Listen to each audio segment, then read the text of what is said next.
সেবা ছাড়া স্বাস্থ্য কথাটার কোনো অর্থ নাই। স্বাস্থ্য শব্দের মধ্যে ডাক্তারি বলে কোনো শব্দ নেই। এই কারণে আমি মনে করি এই যে আমার যে বক্তব্য, যে অবস্থান, আমার যে দর্শন এবং রাজনীতি, এই জায়গা থেকে আমি আপনাদের নার্সদের আন্দোলনকে সম্পূর্ণ সমর্থন করি। বলে আমার একেবারে হালকা এসে আপনাদের এখানে আপনাদের সমর্থন পাওয়া আর হাত তালিয়ে আমার দরকার নেই। আমি যেটা বিশ্বাস করি ওটাই আপনাদেরকে বলি।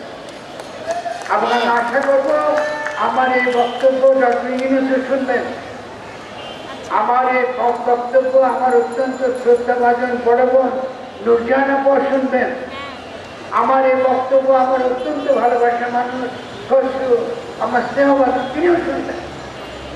আমি সরকারি নীতি নির্ধারণে নাই, কিন্তু তাদেরকে বুঝতে হবে জনগণের অভিপ্রায়, জনগণের ইচ্ছা এবং সারা পৃথিবীতে স্বাস্থ্য নিয়ে যে আন্দোলন হচ্ছে, স্বাস্থ্য নিয়ে যে সকল চিন্তাভাবনা হচ্ছে জনগণের পক্ষে, সেই চিন্তাভাবনাগুলো কি করে আমরা বাংলাদেশে কায়েম করব, এটাই হচ্ছে আমাদের প্রধান প্রশ্ন।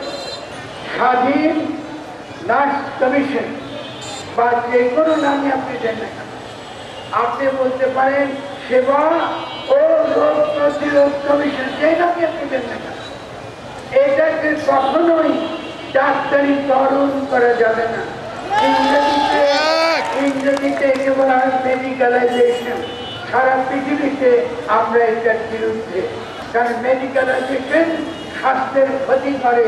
তার সবচেয়ে সহজ প্রমাণ হচ্ছে আপনি যদি এখানে দোকান খুলেন, 10টা দোকানের মধ্যে 7টা বাজানো ওষুধ, ডাক্তারিকরণ মানে ওষুধের কোম্পানির সেবা করা।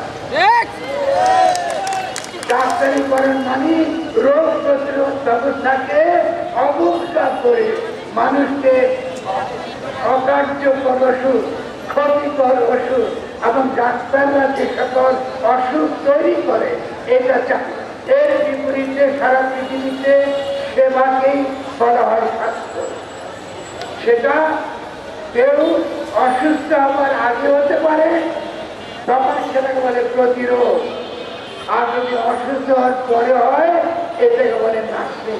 শব্দটা ইংরেজি, কথা কিন্তু একই, সেবা। ইংরেজি বললে নতুন কিছু বলেছি না আমরা। আর আপনারা যখন নার্সিং বলেন আপনারা সেবা কথাটা বলতে শিখে।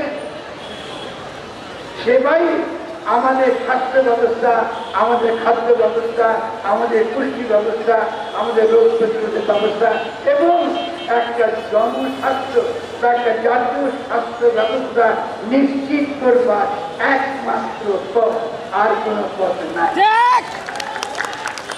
যদি বাংলাদেশে কয়েক লক্ষ ডাক্তার বসায় দেন, তারা তখন স্বাস্থ্য ঠিক করতে পারবে না। বাংলাদেশের স্বাস্থ্যের সমস্যা এখন বলা হয় এনসিডি, নন কমিউনিকেবল ডিজিজ। খাদ্য থেকে আসে, পুষ্টির অভাব থেকে আসে।